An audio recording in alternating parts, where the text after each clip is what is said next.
The Omnic Weekly.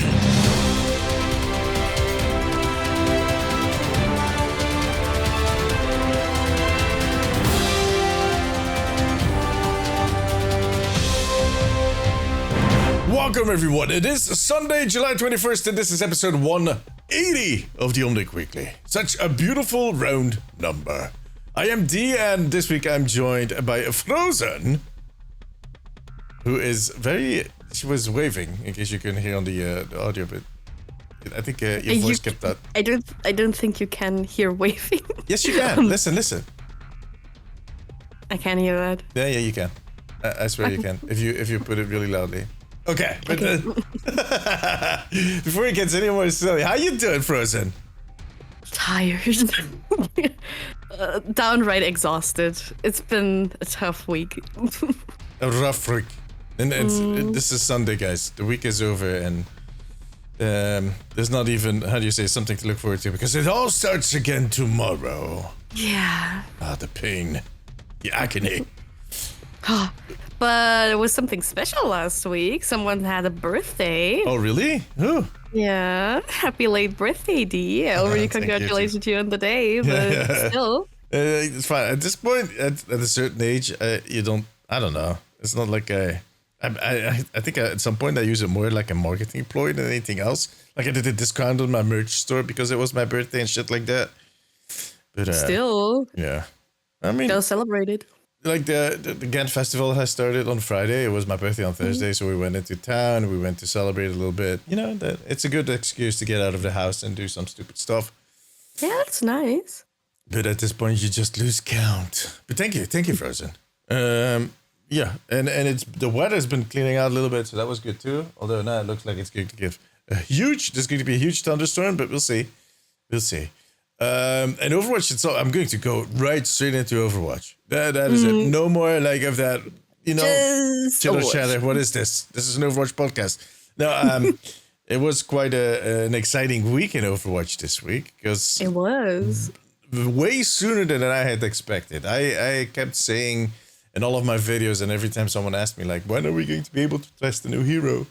They always say it with that same voice. When are we going to test the next hero, D? D, can you tell me when the next hero is coming? Everybody does it with the same can voice. you tell me when you're supposed to test the next hero? Yeah, please, tell us. I always kind of, my kind of guess was at the end of July, which we're halfway through. So earlier this week they dropped the trailer, and we got the confirmation. For the first time ever, we know that it is not Space Ranger. We knew it was not going to be Space Ranger. That was a given. That was a fact.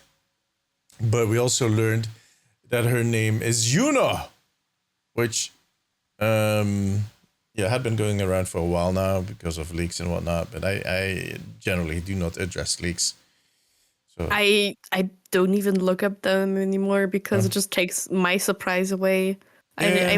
I wanna have that first moment of I see something, I'm like, whoa, and I don't want to be like, oh, I've seen that already. It's inevitable. Like if you make content about Overwatch, like people will send it to you or put it, like so many people in my comments, and I'm not blaming them if you know for yourself. I mean, not everybody is how do you put this in the same way that I am.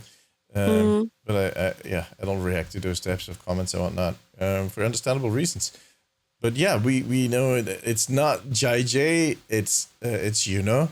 It's JJ's daughter still, in my opinion. There was this one thing this week where some people draw the conclusions a little too fast, where there's a voice line when Juno kills May. She says, "Sorry, auntie." And everybody or a few people were like, "Oh, that means that May is the aunt." So no. Okay, in a lot of cultures, and not even only Asian cultures. Have you ever heard like anyone from your friends call their elders auntie? That happens more often than you think. Yeah, it happens in a lot of cultures. I think the European and the American cultures are like the only ones that don't have that kind of expression for a woman that is older and that is close to you or your family, but not necessarily blood related, or it could be like the one example I always give is with Miss Marvel, the television, the Marvel series. She calls the voice actress who Symmetra is in there. and they call her auntie. Like there's so many situations. I've seen it in different cultures over and over again that they call It's a these older women aunties. it's a respectable term. It's a term that you use for someone that is older. That's like honorable.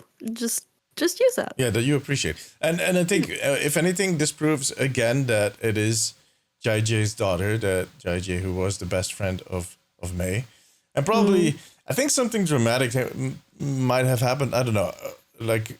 The one difference I noticed with Iari, for instance, Iari did come in with a lot of kind of loaded, kind of a more of a, how do you say that? More of a darker sense of personality. A little, you could tell that she was kind of lugging around a lot of grief and a lot of luggage, a lot of issues. With, she's, perky as hell, like really just always. She is. Yelling, basically. She yells basically everything that she says. She's very enthusiastic, very young, I think. And if you think about it, if it's the daughter of the friend of May, I mean, May is kind of canonically not from her body, but canonically she's 42. Yeah. So could very well be her daughter. Yeah. I mean, it makes sense. I made a whole video about it where I explained like she was in cryo for 9 years. Sure, JJ has probably been in cryo too when she traveled to Mars, maybe. We don't know. I don't think they put people in cryo if they only have to travel for 6 months or 9 months, which is kind of 9 months is the time right now that it takes for us with the current technology to travel to Mars. I don't think the people that will be traveling to Mars, that they will be put in cryo. We don't have that tech.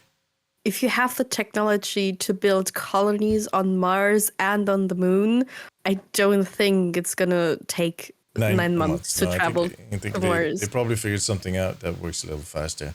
Well, look, if Juno can travel all the way back by herself, and the pod, and did you see that landing? Because that was it. We saw the trailer, and before that, because we haven't done an episode in a few weeks, I need to also address this. But on Dorado, so a few weeks ago, we saw this blue comet flying through the sky above Hollywood, Disney World, and Route 66. And at that point, there was still a bit of it could maybe be the Transformers, it could be Optimus Prime that is flying down to deal with Megatron or whatnot. I was not really into that theory because for an event like that, like a collaboration like that, they generally don't do that. Stuff like this that is so integrated within the game and in the maps and whatnot. It usually kind of stays on the surface. So I was still very convinced that it was going to be something that was tied into the next hero, which was still Space Ranger at that point. And then when the mid-season patch launched, was it the mid-season patch or was it with the start? No, it was mid-season patch launched. In Dorado, there was a landing pod, and then and then in the trailer we got to see the landing, and she nailed it. It was a beautiful landing. I don't even know why she needed the parachutes for a freak shake. I mean, there were parachutes lying there, but that was a beautiful landing. It was. I think Elon Musk needs to talk to her because she nailed it. She got it down. A little. I mean, with the landing pods, we had kind of hints at someone because there's a picture in there of May and her mother. You have to say her name again. I can't pronounce it. JJ. There we go. Hey, JJ. JJ. Oh God. Okay. I'm gonna. I feel like we're completely saying completely different names. People are going to tell us in the comments. I have trouble pronouncing some. It's like I'm saying Mark and you're going Hans. Mark. Hans. Yes, and that's what I'm saying. Don't blame me for my accent. I'm trying, okay? Well, I have an accent too. I'm not laughing with your accent. It's just I'm laughing with both our accents. Yeah. Oh, but that's I think why a lot of people thought it was her. But she's like the way Space Ranger at the time when we didn't know the name or Juno looked. She was way younger, so it couldn't have been her. Like, the explanations that people gave to me, because like I said, I made a video about it. People were like, yeah, but in space, time is really, really slow. Like, that's not how time works. Like, yeah, if you travel according to a certain speed, if you get close to a black hole, you get this warping of time. But in general, yeah, there might be a fraction of a difference, but not enough to cover, like, I don't know, in 10 years. That is not possible. Mars days are from my knowledge, longer than Earth days, but that doesn't mean that you also age slower. No, That's no. not how biology works. Yeah, your body still kind of deteriorates at the same tempo as it does. It doesn't matter how long the days last. That is just like how long it takes them to run around the sun. I mean, your body might decay a little slower when there's not as much oxygen and whatnot, because that is basically it. Even if she was like frozen in cryo for like, I don't know, 2 weeks or 3, depending on how long it takes them. Can I point out that it's funny to hear you say frozen in cryo? I know. But even if she was frozen in cryo, there you go, for that long, it wouldn't dramatically slow down her aging.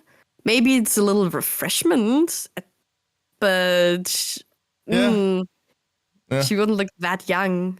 No, there's definitely no way to account for the 10 years of difference. I mean, I'm not thinking shit about anybody. If that was your theory, that's completely valid to have your theory. That is just my counter proposal to your theory. There were also people that were blaming the art, going like, yeah, but those were the 2-3 excuses. And space time goes really slowly. The second one was the concept artists just sometimes make them look younger than they really are. Okay. And then the third one was... Have you ever seen the concept art for any other heroes? Yeah, they usually are, but fine. I mean, I'm not going to devaluate anybody's kind of opinion or thing, but the third one was... What was it again? Oh yeah, Blizzard is really bad with age. Look at Kiriko, Hanzo, and Genji being trained together, and now they are so like that. Yeah, and those are all in a way... But look, it's so obvious. There's such a big difference. Even in May, the cryo May, so the May that is basically biologically 10 years younger than she actually is chronologically. Yeah, she's, I think, biologically 35 now. 34, 35, something like that. Even between them two, you can tell that she's way younger than that. So... I mean, they haven't said anything about age yet, but I would categorize her around maybe like 19. Early 20s. Early 20s, like 2019, around that time, probably. I can tell because of the fact that she talks so much. But so we got to see the trailer, we saw the perfect landing, and then we met Juno. And that's how do you say Juno or Juno? Juno. Because I wasn't sure, yeah. That's the way I pronounce it. I have not really heard anybody in game say it, so I've not had any of the voice lines that address her. Like last night, we played some games last night, and I was playing Juno the whole time, but I'm going to be very honest, I have my sound really low, because I was also kind of watching some other stuff on the side, and then, when I'm playing it late at night, I'm the most asocial asshole that's around. I'm just kind of, hey, anybody want to group up? And I'm not, there's not, it was fun yesterday. I mean, there's some shit that you said was so out of pocket. It was funny, though. I don't say shit. What do you mean? I have the tweet to prove it. There's screen grabs being made when we play off stream. Gotta be careful. So we got to see Juno's kit, and then the announcement that this weekend, and it's still going on while we are recording this, but by the time you're listening to this, it's probably kind of almost over, close to. Yeah. I think it's going to be running till Monday at 8 p.m. our time. Very possible, yeah. And I usually push at the podcast, unless you're a patron, of course. I usually push at the podcast around 6. But yeah, this weekend we got to test Juno. I didn't get to test her myself on Friday because, like I said, I went out to celebrate my birthday, and my first playing session was on Saturday. By then, I saw a lot of feedback coming by, and I have to say, I'm very surprised and happy to see that she is so broadly accepted, and that people are really happy with her, and there's always people that have complaints, and always people that want some things changed, like. People want her to have critical shots on her or critical damage when she does headshots. I don't think that is necessary. I think we need to stop kind of pushing the supports into a DPS direction, because I'm getting like the one thing I hate about playing Overwatch right now, the one thing that frustrates me the most is when I'm playing with a support that has like 900 healing throughout the whole game and 6k and DPS, and that is just blatantly going, yeah, I'm a DPS, fuck you. Like, I think it's DPS and maybe Baptiste players, because Baptiste can do critical damage with his shots. Yeah, and she just doesn't need it. She has so much more other utilities that are helpful and useful. I think she's in a very, very, very good spot. I think she might need some tuning, especially once we kind of get used to her, both in playing her and countering her. There might be some things that need to shift a little bit in both directions. But overall, this hero feels fun. The whole kit feels relevant. Like every single ability. I've seen some people complain about the hypering, that it's not useful because you can't use it enough. No, seriously, use it as much as possible. Throw it in the middle of your team, because that hitbox on that ring is big and it will trigger very fast. And you'll just, like yesterday, I didn't know what you were yelling exactly, but I did it when you were playing Junker Queen, and I heard you yell, D, you're hypering, and then it was like, oh, I don't know what happened. You saved me yesterday. Okay, like you threw that ring, and like I just evaded a widow shot because of that ring. I was like going to the side and I heard it because like go past you. The shot sounds pretty high up. I heard it going past my ear. I was like, oh, that was close. Yeah, it really works out. Like we were playing with Valk yesterday, and he was playing Hanzo or Reaper. I don't remember which hero he was playing at the moment, but Reaper. Yeah, it just boosts like everybody. The speed boost for some heroes, like if you do it on a Cassidy or a Soldier, it might become a little too. But they can step out. They have the choice. They can step away. They can move to the side a little bit. But that hitbox on that ring is big, and I keep throwing it in the middle of my team, and they all get speed boosts, much like I would do with Lucio. But the fun thing is, I don't have to choose. I can throw the ring and keep healing and DPSing while that ring is up. I don't have to switch between songs, and that is very interesting. So, and I think all of her abilities, everything that she does, really has this really unique feel to it. It is not unique. I mean, in a way, it's always a deviation from what we've seen in Overwatch or in other games. But the one thing I had the most difficulty with was at the start was getting used to the fact that you can heal and damage with an SMG. I had to channel my inner Ana. I did not have to get used to that at all. I have to say, as a dedicated Ana player, it was so easy for me to pick up that hero. It's crazy. Yeah. It's like if you gave Ana the mobility that Ana players think she deserves. It's really fun. I had a lot of fun playing her. I think my issue is that I always draw very close links between the weapon and the shooting style and what the hero is. Like I had when Wrecking Ball came out, I really had to kind of how do you say that? I had to make the difference between playing him and D.Va. For like every time I logged in and I picked a Wrecking Ball, I kept kind of having these reflexes as if I was playing D.Va. I tried to use D.Va's abilities just because, not when I'm focusing, but just, when shit is happening. And I have a few of those heroes that at the start when they come out and they're too close to other heroes that I'll get confused. Because I, for some reason, really kind of take the whole weapon profile, the UI profile, the way that they're positioned, that whole, it's almost like a framework in front of me. And that for me is like the determination of, like, that is the thing that differs for, like, that is going to tell me I'm playing Ashe or I'm playing this hero, It's kind of, and that fucks with my head, but it didn't take too long. It was the SMG. I really had that more of a Sombra feel. And then I was right-clicking. Interesting. Because she just really looks like has very much Sombra shape. You're completely correct there. And the feel of shooting sometimes really reminds you of Baptiste. So like those two together. Yeah.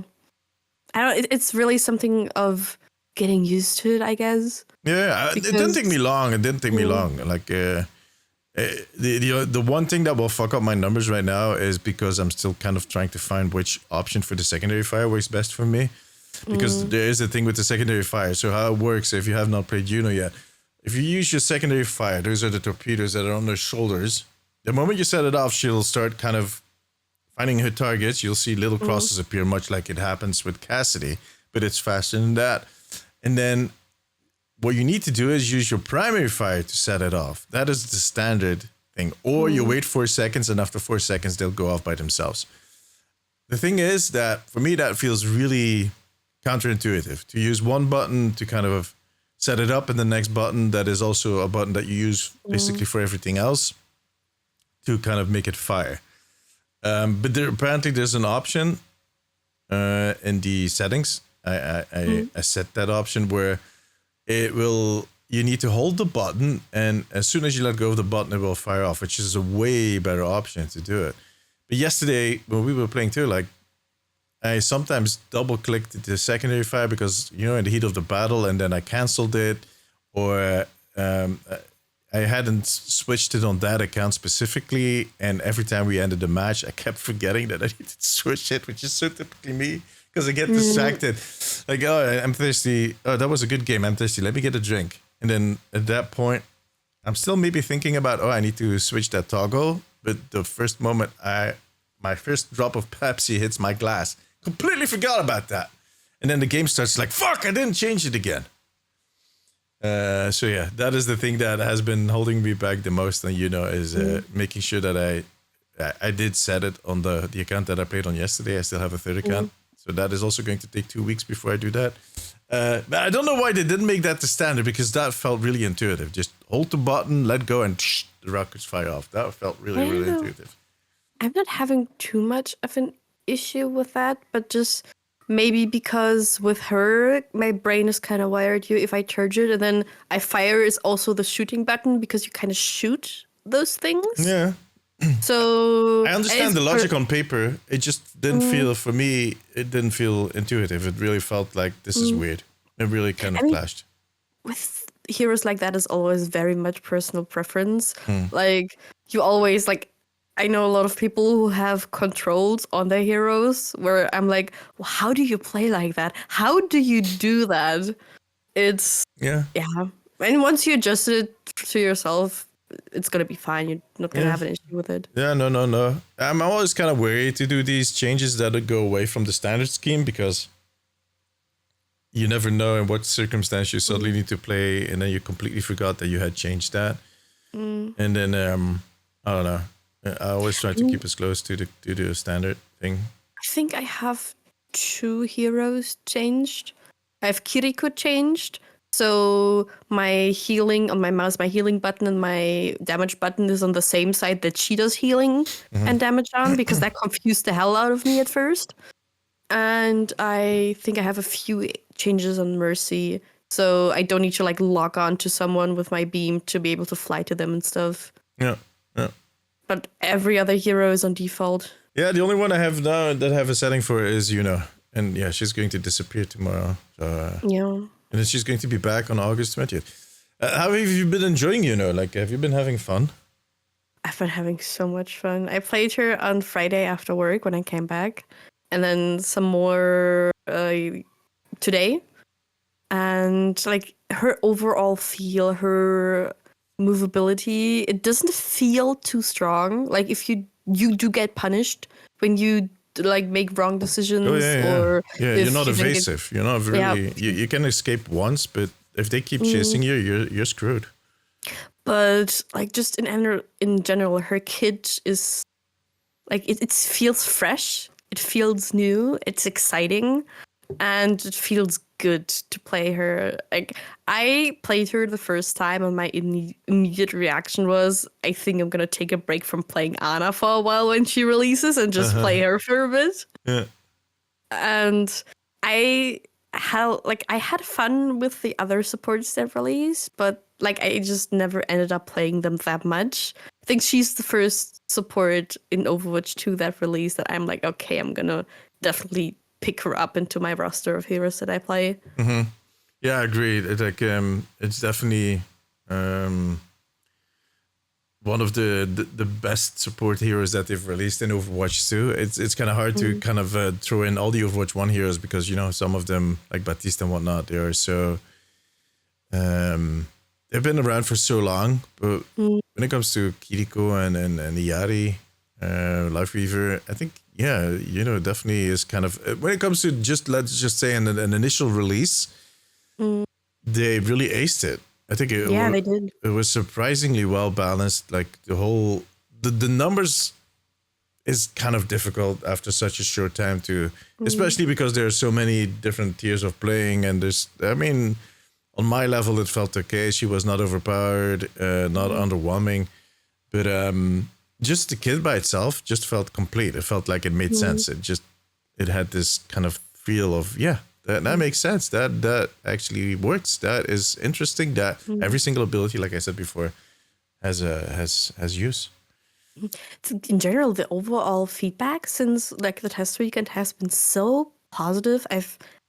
Haven't seen that since the release of Overwatch 2, which is crazy. I think this might be the most positive hero release we had yet. Yeah, definitely. Yeah, even the people that usually talk shit that won't let pass a single opportunity to talk trash about the game.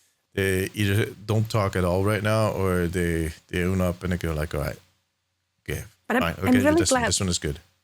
The team really did a good one with this one. They really nailed it. I think they anticipated it too. I think they were pretty proud. You could tell like by the reactions also from the people that worked on the hero. They've been kind of talking on social media, and you can tell that they worked really hard on this hero, and that they really wanted they wanted to nail this one. They wanted to hit it just right.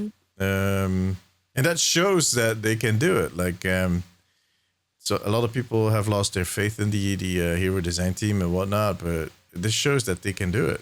It's not an easy task, but they pull it off in this instance, definitely. Yeah. And I think within the support roster, that isn't always easy either. I mean, there's a lot going on there. There's a lot of dedication to certain heroes. There's a lot of kind of different ways of doing a support hero. A DPS is a DPS. I mean, I don't want to be blunt or rude or anything, but there's like one single goal that you have. There are some secondary goals that might differ, but with support, it's. I feel like it's whole. You can package. have a different approach, and playing support is just so much different because the way you use that hero is not just solely for healing or DPS. I mean, healing is a big part of it, supporting your team, keeping your team up. It is supposed to be, yeah. Like the little smidges and the little things they added just gives it so much character.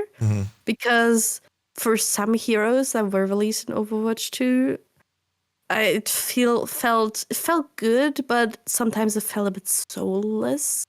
It was just I think the best hero we had, like the best description for that is kind of Lambweaver. He was played a bit, and then like almost everyone forgot about him.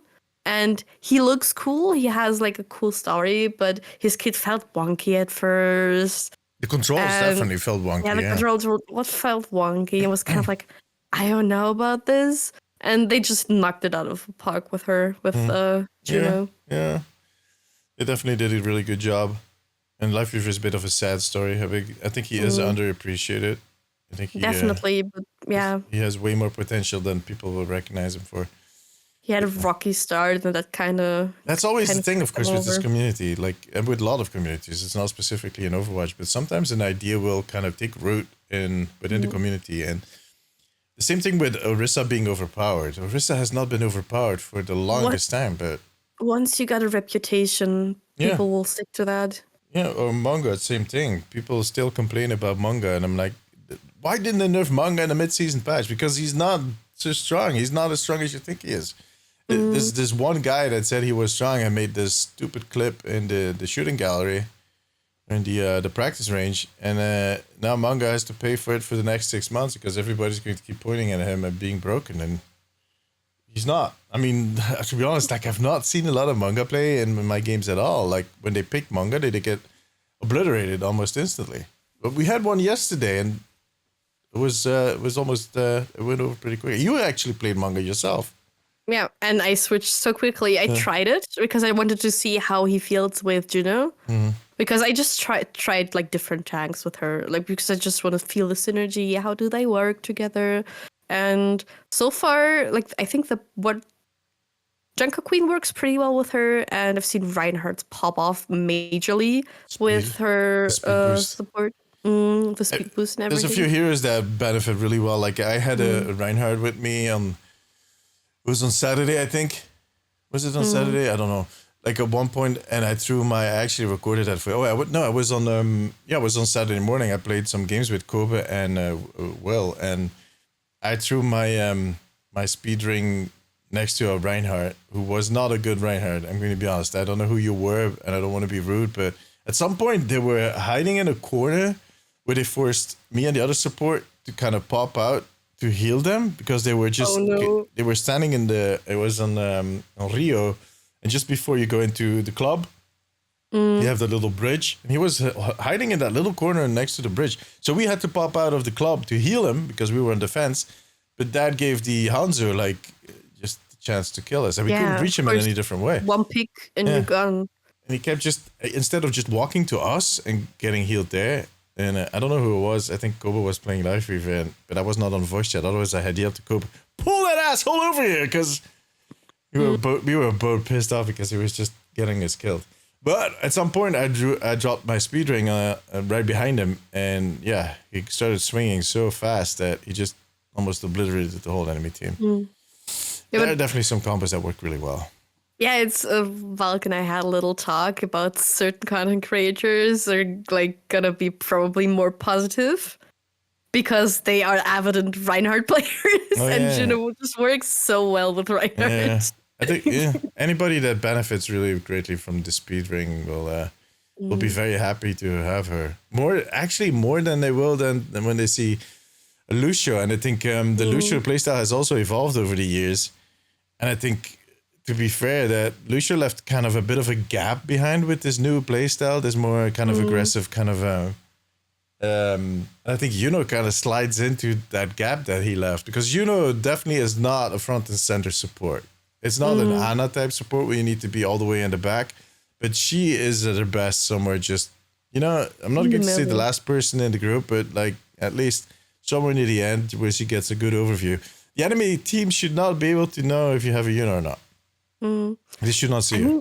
In general, I love her rockets because technically, if you have the line of sight to everyone, you can damage the entire enemy team and heal your entire team in one go, which is really cool. But also, if you manage to lock onto someone and shoot, you can like slightly kill someone behind a little wall. Yeah. If they're low. I did that with a Pharah yesterday. There was a Pharah that killed everybody, and then I managed to kind of have her kind of selected just before she went around the corner, and she died.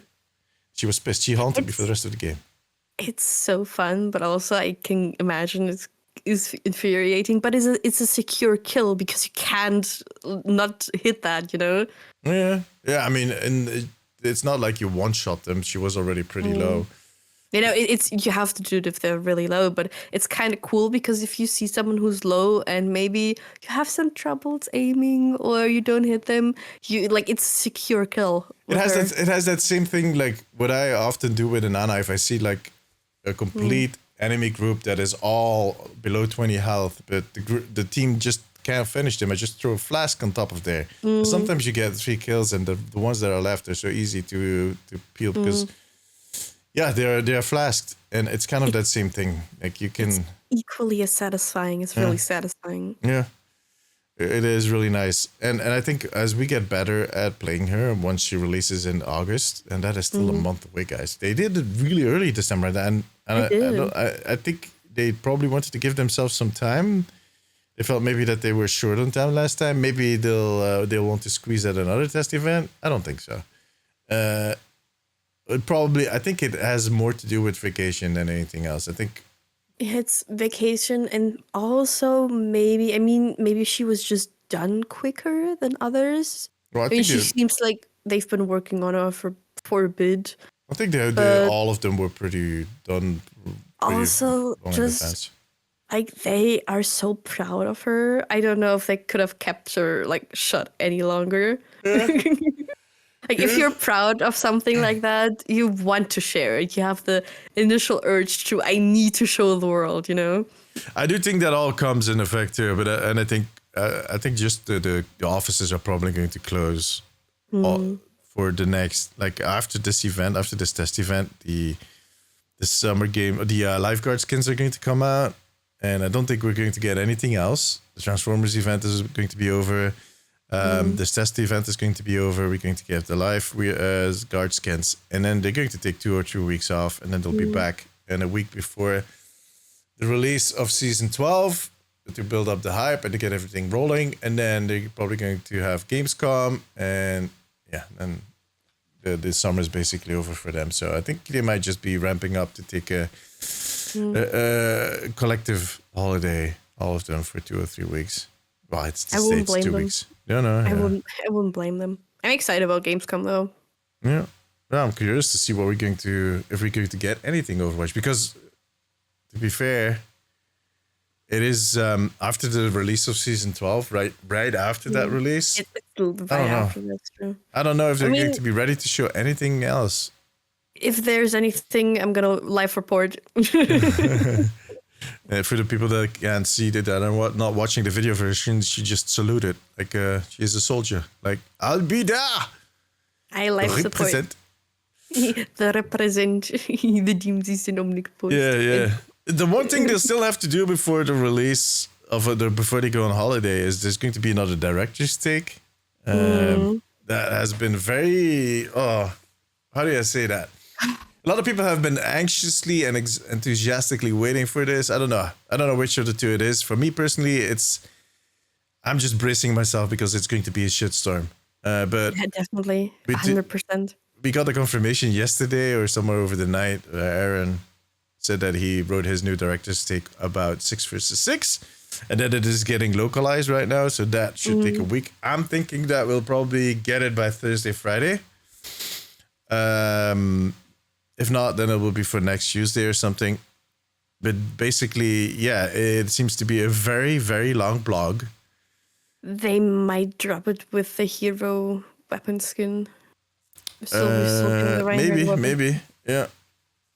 Maybe that is happening next Tuesday. But yeah, I made a video about this too, and that video got a lot of pushback because my point in the video just was, don't get your hopes up. Don't think 6 vs 6 is coming back. I think we're going to get a lengthy explanation on why they do not want to go back to 6 vs 6. The best we can hope for, or that people that want 6 vs 6 can hope for, I don't consider myself in that group. I am at the point where I don't care. Is that there's going to be, I don't know, a custom mode that you're going to add, like something in the arcade. And that is going to get pushed back from the community because people are getting, nobody queues up for that. There's going to be so many things that could go wrong for that. But I think above all, we're going to get a lengthy explanation what their vision is and why they are hesitant or are refusing to go back to 6 vs 6. And I don't think it has anything to do with pride or whatnot, as many other people. That was basically what I said in that video, and that enraged so many people. It was kind of insane. Like, Jesus, guys, chill. I mean, people get mad when you attack their views, and they, like, at this point, they don't listen to what you say anymore. I don't even attack their views. I just said, like, if they get mad when they was like, say, like, hey, I don't think it's gonna happen, guys, and there may be hope for you, and there may be something, but when you've said the first thing, they don't listen to you anymore. Yeah. They do not listen. It's basically like I was canceling Christmas. That was what happened. Yeah, it's like, no matter what I think about this, but if, like, usually someone says, like, hey, and people don't like it, I don't think they're gonna listen to the next 5 minutes of you explaining why you don't think that. Yeah, exactly. Yeah, we'll see what comes out of that. I just think it is going to be a bit of a rough time. There's going to be a lot of yelling. There's going to be a lot of people claiming yet again that they're quitting and uninstalling. Definitely. Yeah. Always. And I mean, for us content creators, we always take the second wave. We report on it, and then we get the unless we really kind of start hate farming, we just get the second wave of all that bullshit. But it's fine. It's part of the job. And I just hope that at some point this discussion, I don't think it's going to happen now, but at some point that the discussion can be laid to rest, in whatever way it happens, by them adding a quick play hack that does it, by them adding a separate game mode which I don't think they're going to do because that would ruin the queues even more.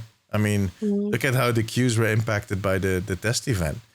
Like some people that just didn't want to, some people that just wanted to play support, they didn't want to play Juno, they just wanted to play their main, had to wait 20 minutes to get a game. Because everybody was queuing for support. If you're going to start splitting up the community in 5 versus 5 and 6 versus 6, it is going to be the same problem. You're going to see very long queues for everybody involved.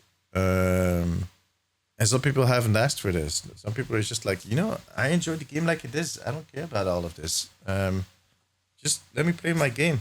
I got like 2 days in a week that I can play Overwatch for a few hours with my friends. And let me just play. Talking about that, what do you think? We haven't even talked about that. The pickable passives. Jesus, that is such a tongue twister. Pickable passives. I got to play it a bit. I didn't get to play it as much as I would have wanted to. But it was fun. It was interesting, to say the least.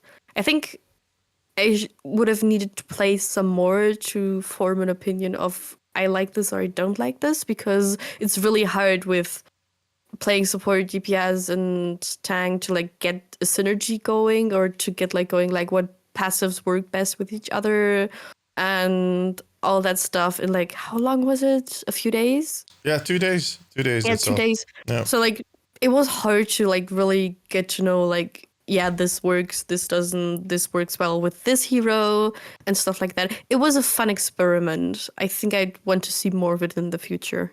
Yeah, I feel overall the most like it's not as positive as it has been with Juno, but overall the vibe has been pretty positive about this. Like people that were hesitant, that were kind of afraid, that were yelling beforehand that it was like a stupid thing to do, were afterwards like, this is actually not that bad. It gives me a little choice. It adds a little nuance. It doesn't force me to switch heroes because the enemy has picked a certain set of heroes that don't work with the hero I'm playing. I can kind of circumvent my own weaknesses to a certain extent, and if I'm good enough, I can make that work.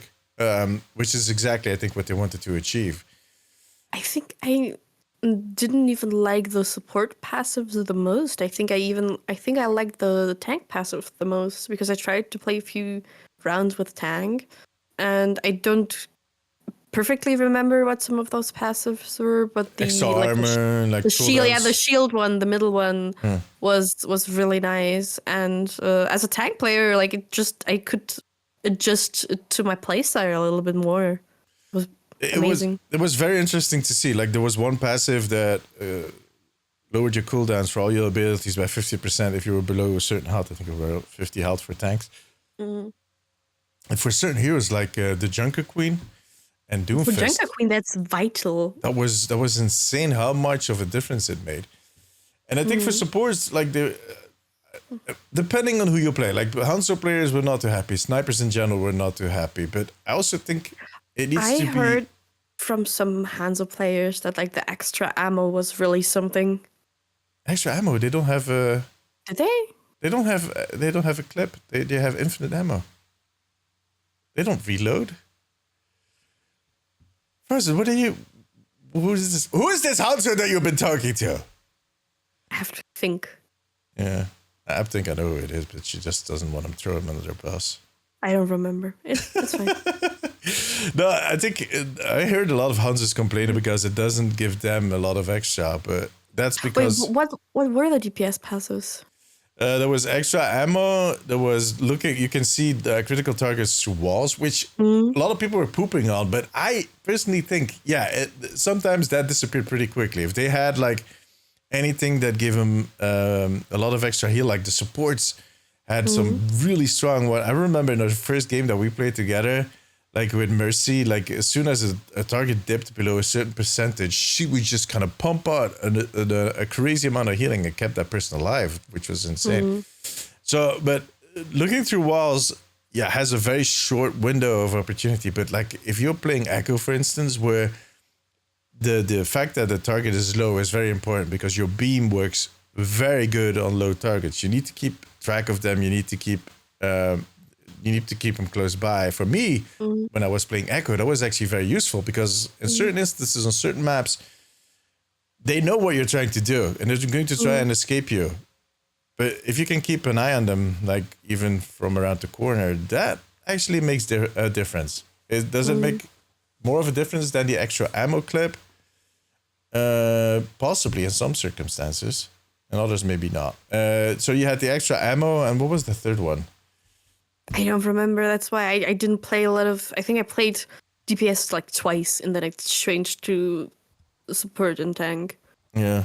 So it really depended on what hero you were playing that it was going to, and I think that was my feedback on everything. Is it does need tuning when it comes to the exact kind of passives. Like the numbers need a little tuning. They need to think about it, but I think they are pretty close on kind of nailing it. And the whole system of giving players a choice, it really works in my opinion. It really adds an extra layer of strategy, a choice. But on the other hand, the one thing that kind of made me think, I don't know if it's going to work out, is because you cannot see what your teammates have picked. True. And I'm afraid that they will never add that, and I understand why. While I'm talking, I'm trying to find the patch notes for that. I have posted them, but here we go.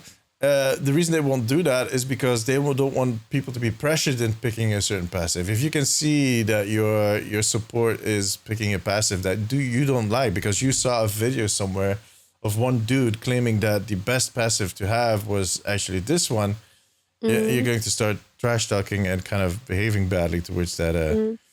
Let me see.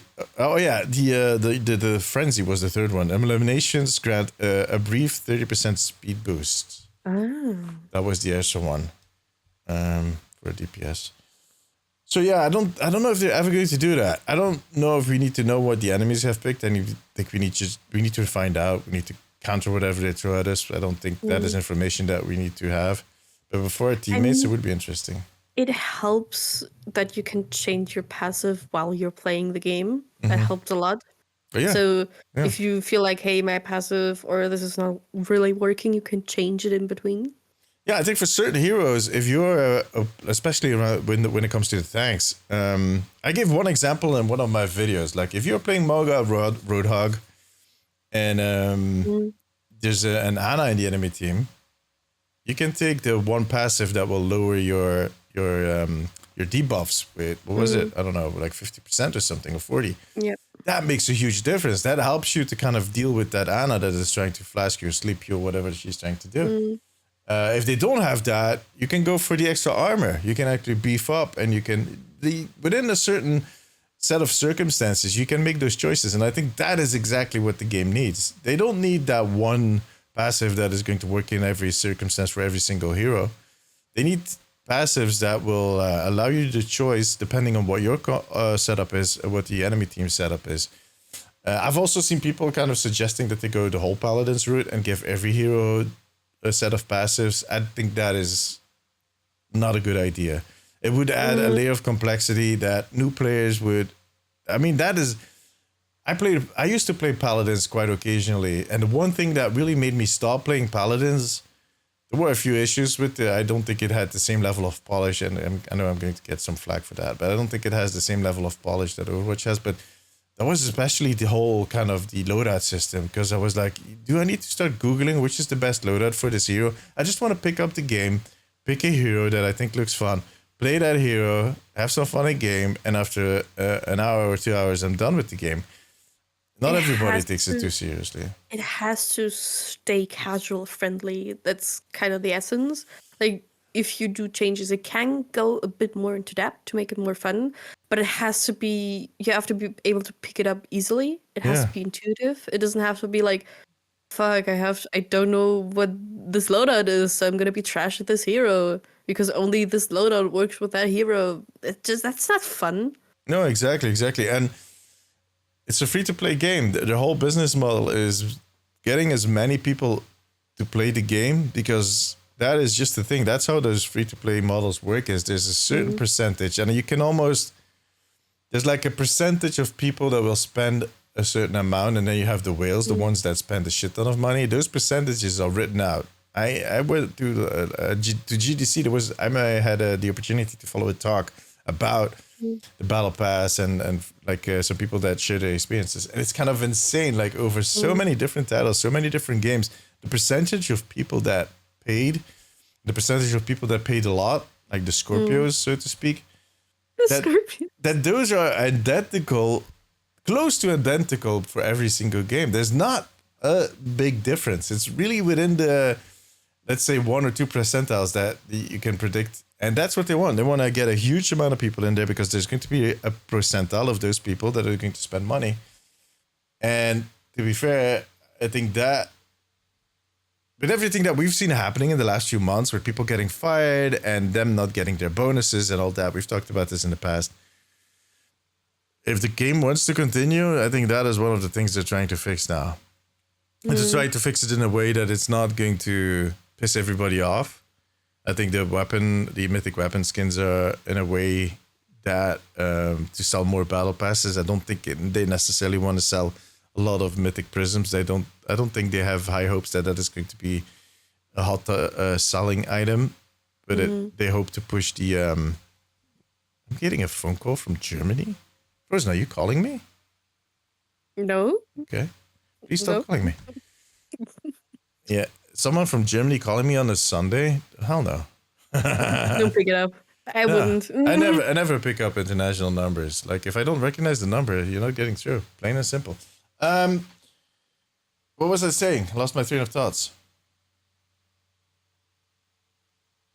And Frozen is like, I wasn't even fucking listening. Huh? You just distracted me. You can't do that. I have ADHD. No, I completely lost my train of thoughts. Oh damn. Sad. Well, getting old, I guess. Yeah. No, what was I? I was talking about the fucking. Oh, no, the listeners, they are paying attention, so they're probably like. Yeah, they know. Dude. They're screaming at us right now. Yeah, they're like, how do you not remember? You said that 2 seconds ago. Yeah, we get a phone call, they get distracted. In any case, yeah.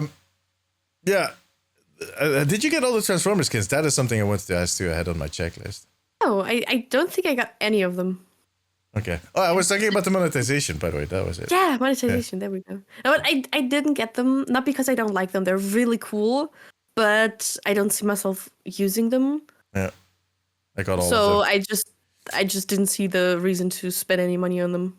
For the first time ever. And that's one of the things where I noticed that they're kind of putting a lot of pressure on the monetization. Is that we didn't get a free skin, which is unusual. We didn't get a free skin for the summer games. While they definitely had skins lying around. They have plenty of these lifeguard skins. Yeah. So they're definitely pushing towards selling more, but trying to kind of keep the, I don't know. It's definitely going to be a point of discussion in the next few months. It's definitely going to, at some point,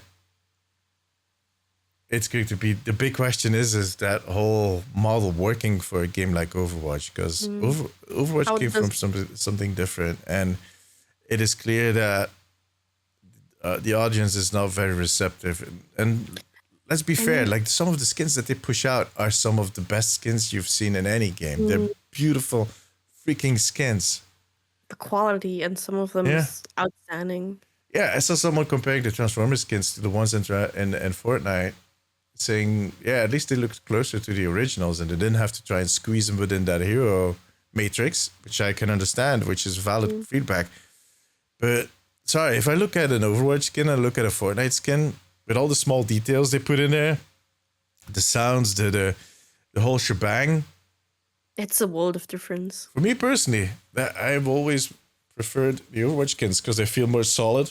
On the other hand, I do understand a lot of feedback that we're getting. Like some heroes have not gotten a decent skin in such a long time, and the free skins that we get with all these events have slowly been disappearing. While, yeah, I think we need more in-game rewards. We need more rewards for people that play the game a lot. I don't know, but that's going to be tough for new releases if we get a new hero every 2 seasons.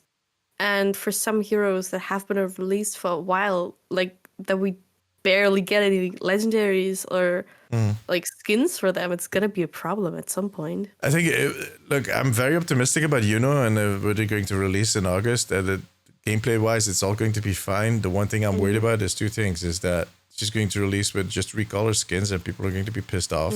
There's going to be one. There's going to be one epic or legendary that is going to be in the shop or in the battle pass, and then the origin story. We've not gotten an origin story for Venture. Yeah, I used to love them so much. They were always so well made. Yeah, but they were an integral part of a release. Like you had the trailer, you had the origin story. That's the way I have them saved on my drive too. Like because I use them in my videos sometimes, and that's the way. And yeah, they are. It's just not there. A lot of people that play Overwatch enjoy Overwatch because of the heroes and their stories. That should not be underestimated. Those stories make an important difference in motivating people to play these heroes. The fun in playing them and the gameplay is one part, but sticking with a game, getting attached to a game, putting hours and hours and hours of time into a game is also like heavily influenced on the lore and the attachment to the heroes. Yeah. And I mean, definitely. fun interactions between the heroes at like start of the games. It's all fine and dandy, but like the background lore, the synergy in the background with like lore videos, with getting to know the heroes on the level, seeing the heroes interact with each other is such a different part that's equally as important. Yeah. Yeah, and like that whole Transformer trailer, man, that was so good. They can do it. You can still see they still got it. Oh yeah, they definitely got it. You know? Yeah. Well, we'll see. We're not going to start complaining before it actually happened. Who knows? Maybe she'll come out with some really beautiful skins. I mean, the options, the possibilities for Juno, the skins they can do with her, that is... I think it's going to be interesting because they have, like with her, they have kind of the same situation with Lucio and his skates, because her boots are such an essential part of her kit and of her like theme. But this is the same thing, yeah. It's going to be interesting to see how they like work around that.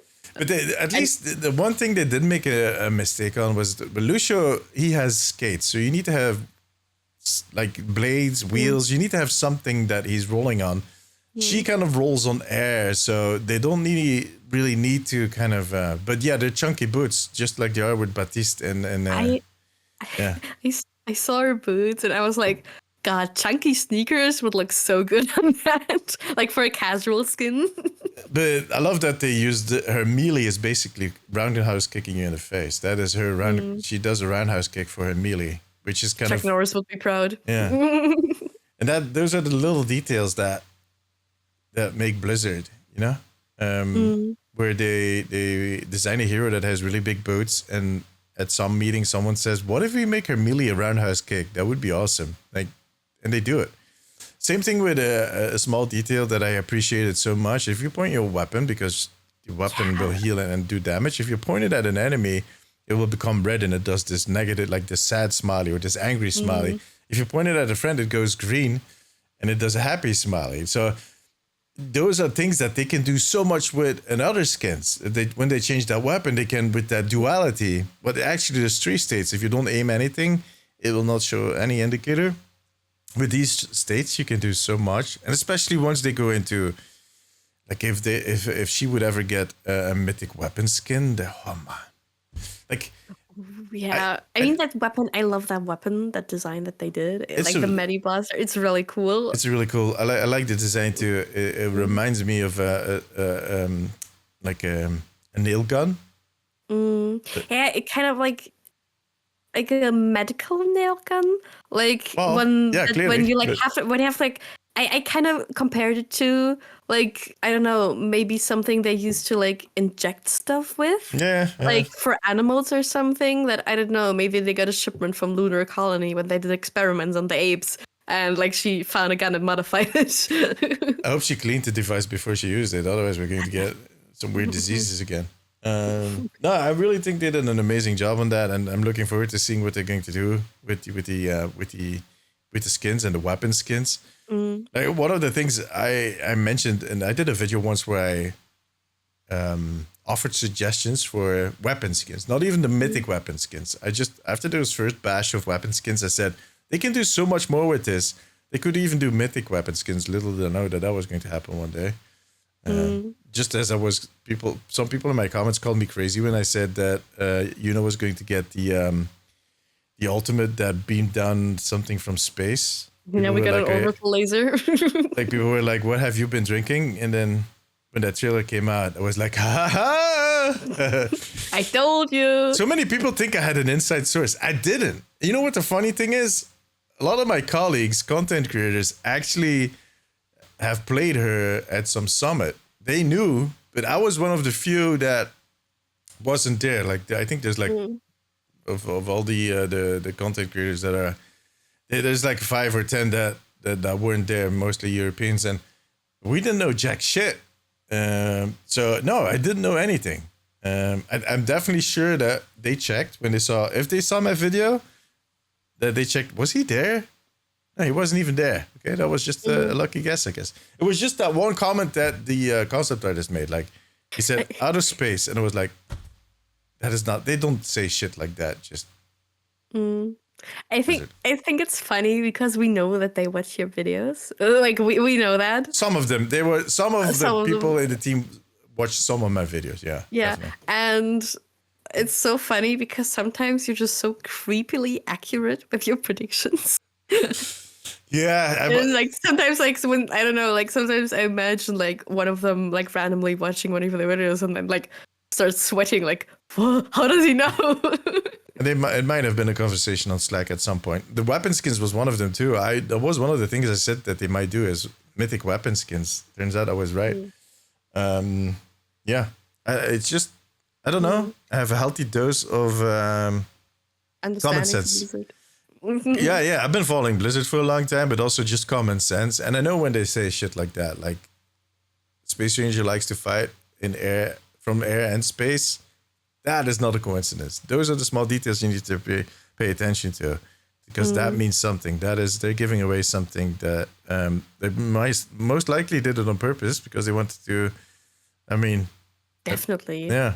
Throwing like crumbs and chunks in there for people to pick up. And I think I'm one of the few creators that is actually very focused on looking forward at new stuff, kind of trying to find out what is coming next.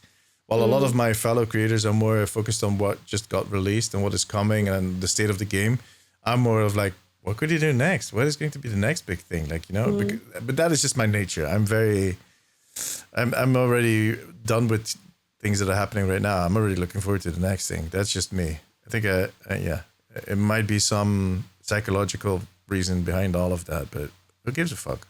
I love making content like that.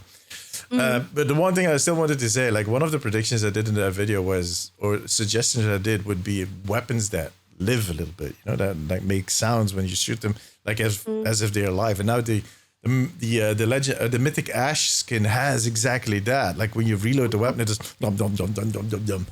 And there's shots on that weapon. I've been playing so much Ash on that skin just because I love the sound of those shots. It's just like, it's so physical, almost like vunk, vunk, vunk. That's this. Oh my god, it's so good. Especially like the recent sound design they have everywhere is so spot on. The sound design team at Blizzard is just amazing. It like right now, especially in Overwatch, it's just such an incredible job. Yeah, like just so well made. Yeah, and it works. It helps to lift the game to the next level. It proves that sound design is very important. And there's always going to be people that object. They're like, oh, I don't like that when my weapon talks to me. I just want it to do what it needs to do, And there's always opinions. There's millions of players. Of course, there's going to be opinions. But overall, they are nailing that. The whole sound team is nailing it. Also with Juno. And I've seen a lot of comments about the voice, but, Her sound design is it's so quirky too. Like it just undermines her character. Like her sound design, the sounds she makes while fighting are so quirky. I can't say it anywhere like in another way. It's so cute. For me personally, it has this bit of a Jetsons vibe.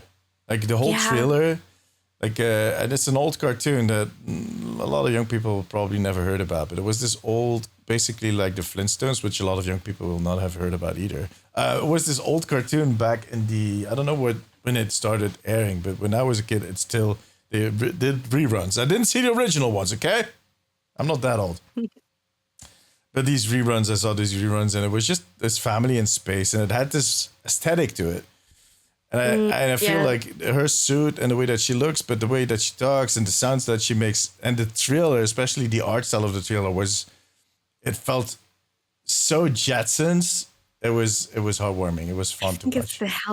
I think it's the helmet. Like the helmets and like the bubbles were really iconic. Yeah. So, a lot of round shapes and whatnot. Yeah, that was the thing, and the color patterns too. I'm looking forward. Look, I'm very optimistic about the future of the heroes for Overwatch. Up till now, Iari was one of the best releases they've ever done. I think this might just be the new number one, depending on how this continues. Of course, if they fuck her up in the next 4 weeks and completely ruin her, that I don't see that happening. But you never know. I'm not going to exclude that. No, but I do think we're going into a good direction. And also, I think there's also needs to be said before we end this podcast, because Frozen has other stuff to do. If you want to see her stream, well, by the time this podcast comes out, she won't be streaming. But no, is that, look, they've been swinging really hard. They've been throwing things out there that are completely insane and that make a lot of people very, very nervous.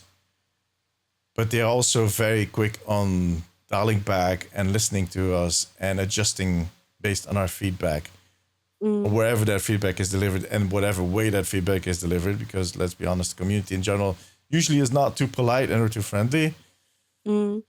They are doing a really great job at, and I think that is necessary. If Overwatch wants to evolve, if Overwatch wants to grow, I know there's a lot of people that consider it to be, that look at this game like it needs to be Team Fortress, where it just kind of this state in which it will live on for perpetuity, like forever, and that still state is what it's going to be for the next years, for the next 10 years, and that they would gladly log into a game like that. But to be completely fair, I think most people, and I'm going to say the biggest group of people with a huge advantage. I mean, I can't emphasize this enough. For everyone that you know that plays the game and that complains about it, what you think is the community is only like such a small fraction of it. Like, even if you watch a lot of different YouTube channels and a lot of streamers, if you're in Flats' stream every single day, and that is just such a small part of the community. That is the close inner circle. Those are the people that play it a lot. Those are the people that are very dedicated to the game. But out there is a humongous amount of people that play the game once a week, once every 3 weeks, very casually. But they love the game. They like it. They enjoy it.